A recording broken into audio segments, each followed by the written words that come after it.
Magic 89.9. Yeah, we're back. Ayan, parang walang nangyari. Nag-teleport lang kami ni Isbel. Baliktad na. Usually, for the past two nightlives, Yes. it was them going inside. But now, tayo naman yung lalabas. Kasi para tayo nasa MRT niyan eh. But Right. good evening. Welcome to Nightlive. We are again with Manila Sunrise. Yun, solid performance. Yay! Ngayon, not to age shame, pero ito yung mga pinapahinga ko dati. So, kamusta naman po kayo? How are you guys feeling generally? Yes? Sige, ito. Ayun. Magandang gabi ulit. Kami po ang Manila Sunrise. Okay naman, masaya kami. Masaya kami magkakasama na tumutugtog pa rin. Gaya nung dati namin ginagawa. At syempre, sinimulan namin yung bago namin pangarap. Ayan, para sa panibagong araw, di ba? Manila Sunrise. Yan. So, dun po nanggaling yung pangalan ng banda, Manila Sunrise. Dun siya galing. Actually, AI kasi medyo, paano nga ba nagsimula? Paolo, tulungan mo nga ako ma-explain. Tutulungan kita sa pamamagitan ni Randy kasi siya ang composer ng kanta. Dadami na yata yung katabi ko dito, mauubos na yung linya dun eh. Actually po, nagawa namin yung Manila Sunrise. Katulong po namin ng aming mabutihing manager na si Papa Jots. Yung Manila Sunrise ay para po sa representing ng Philippines at niisip namin for international someday, di ba? Yeah. Panibagong araw ng Manila, Philippines, i-represent. Yun lang po. Ako po, may tanong po ako. So parang panibagong araw, panibagong sunrise sa Manila and also in the music scene. I wanted to ask like each one of you sana, kaso baka butin tayo ng 10 oras ng gabi. Pero since matagal na kayo, seasoned musicians kayo, ano yung nakikita nyong bago rin sa OPM scene? And ano yung feel nyong bago na maibabalik or bago na mairarating nyo sa OPM scene ngayon? Sige po kayo po. Maestro. Tinuro eh. Tingin ko mas malaya ngayon yung paggawa ng mga kanta. So hindi namin kailangan ma-constrain sa dating nire-represent. So ngayon mas malaya. Kaya tingin namin,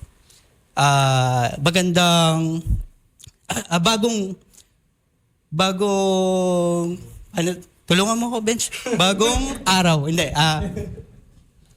bago mayaambag namin yung malayang paggawa ng kanta. Galing mo lang narinig ko po yun. Ano po yun? AI din po ba? Dito rin pala may AI. Ang ganda no kasi a lot of people would say na ang OPM ngayon ganito na yung tunog niya, may mga P-pop na, may rock na rin ganyan. Pero kayo binabalik niyo yung parang tinatawag nating Manila sound no. For the young heads out there, ano ba yung Manila sound? Is it really meron kayong other instruments beyond guitar, bass, drums? Paano niyo masasabi or masisimplify for the young Filipinos out there? Ano yung Manila sound? Actually, yung Manila Sound kasi, hindi ko kasi inabot yun eh. Joke lang. Ayan, yung kagaya ng mga baby pa kami nun, napapakinggan na namin yung kagaya ng mga Boyfriends, VSTN Company, ayan, Hot Dogs. And sa napapansin din kasi namin ngayon sa galaw internationally, kahit yung sina Bruno Mars or sina Olivia din, parang yung music nila na piniplay ngayon, which is medyo nasa hype, di ba? Parang andun pa rin sa ganong era. Parang bumabalik, kagaya nung huling album ni Bruno Mars, yung The Romantic. Di ba? Parang medyo... So I Just Might. Yeah. Medyo parang throwback siya eh. Na merong touch ng ng modern na din. Na modern approach siguro, pero influence, labas na labas yung yung dating music din. Yung retro vibes yun. So being experienced musicians, marami na kayo napagdaanan together as a group and individually as well. Gaano siya kahirap to get 9 different seasoned professionals to get together for one goal? Like what is the one goal that has been driving the 9 of you to be able to continue as Manila Sunrise? Si Don ang makakasagot niya. Anyway. Si Kuya Jan pala. Ito talagang Well, I think common denominators, the love for playing music. Actually, hindi naman kami lahat masatawag na musician, pero because of the love of what we do, na ituloy. And at the same time, ituloy yung ginagawa dati plus with a touch and taste of yung gusto namin creatively, yung artistic differences ay parang nagtugma-tugma. And then, yun nga, kakagaya sinabi ni Maestro PJ is, ngayon, hindi kami nakakahon sa isang line. Rather, we try to experiment or mag-search ng ibang tunog. And regarding dun sa naisip na tanong kanina about ano ba ang nakikitang like magandang tunog na darating or ano. I think aside do sa retro is a taste of parang yung sa retro, dadagdagan mo ng sariling creation namin based dun sa experience. So ang common na ano talaga sa amin is the love of playing, aside sa love and love of playing live is yung makakreate nga ng bagong tunog na masasabi nating Manila Sunrise na touch of local tunog. Ko-combine mo ron sa mga retro na dumarating from the foreign artist niya. Omsim. Binigtad ko lang eh. Since ngayon marami ng OPM bands din and other artists, and music is about collaboration. As kayo, 9 individuals collaborating together. As a band, sino sa tingin nyo ang gusto nyong makasamang collaborate with future projects or future songs? If meron man. International, local, kayong bahala. kung sino yung gustong makasama kami, ayun, welcome kami. Welcome naman po sila. Open po kami, bukas yung bento. Siguro, no? Ako, siguro, kung mangyayari to, dream come true, na si Bruno Mars lumapag sa banda namin, tapos gagawa kami ng kanta. Sobrang... Actually, nandiyan po si Bruno Mars. Ay, ayun pala, ay! Pare! Si Bruno Mars. Yeah. Sino pa? Si Michael Jackson. Oh, boy. Tol, Pwede saka na yun, buhayin saka natin na siya.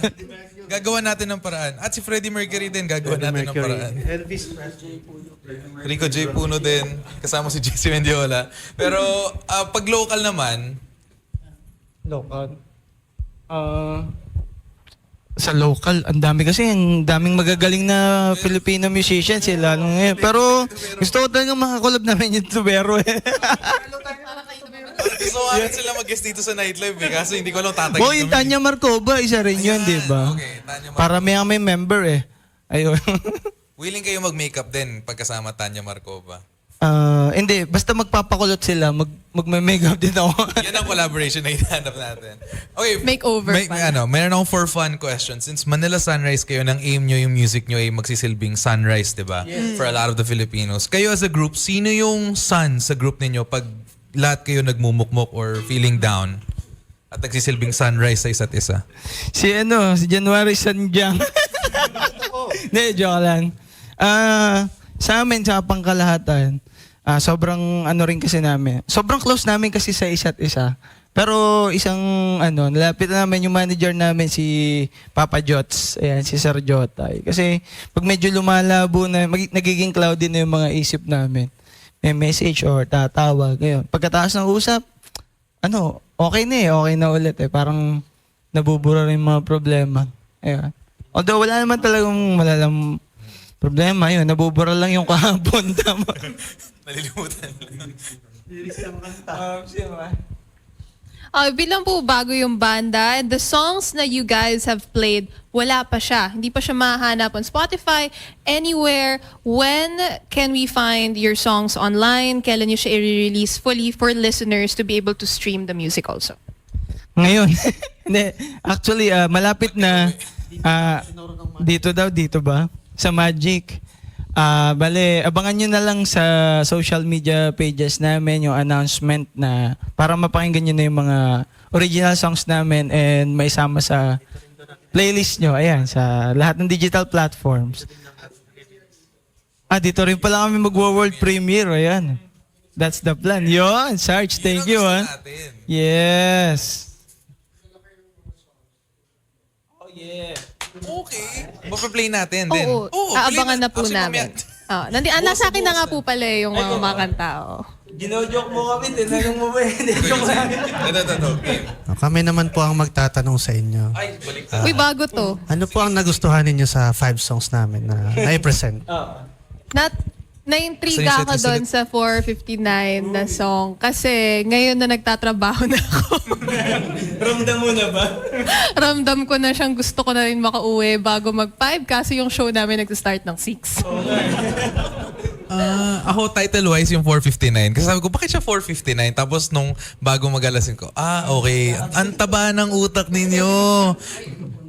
Ay, ang taba ng utak mo, sir. Yan ang gusto ko.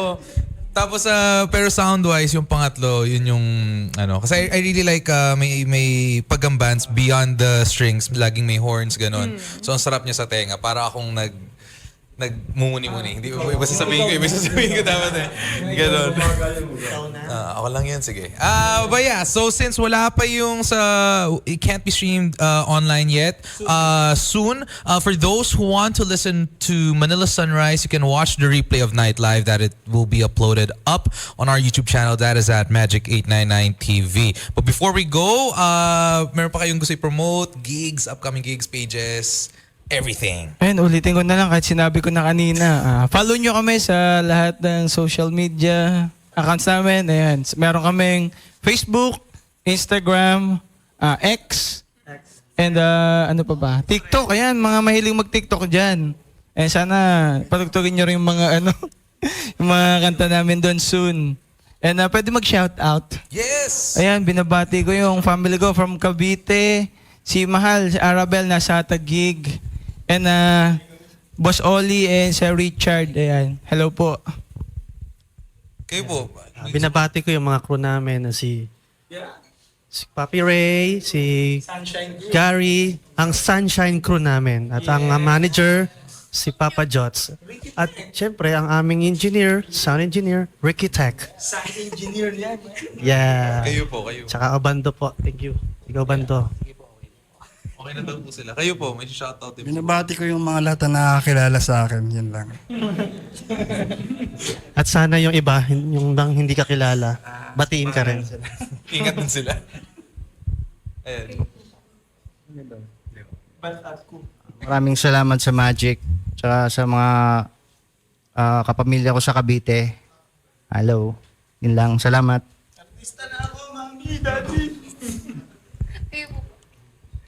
Ito, shout out sa mga taga-Aklan dyan. Ibahay Aklan. Bukas nasa Cebu kami. Shout out din sa mga clients namin sa North Customs. Ayun. And thank you so much once again. This has been Nightlife, and we just had Manila Sunrise here on today's Best Music. We are Magic 89.9. Magic 89.9.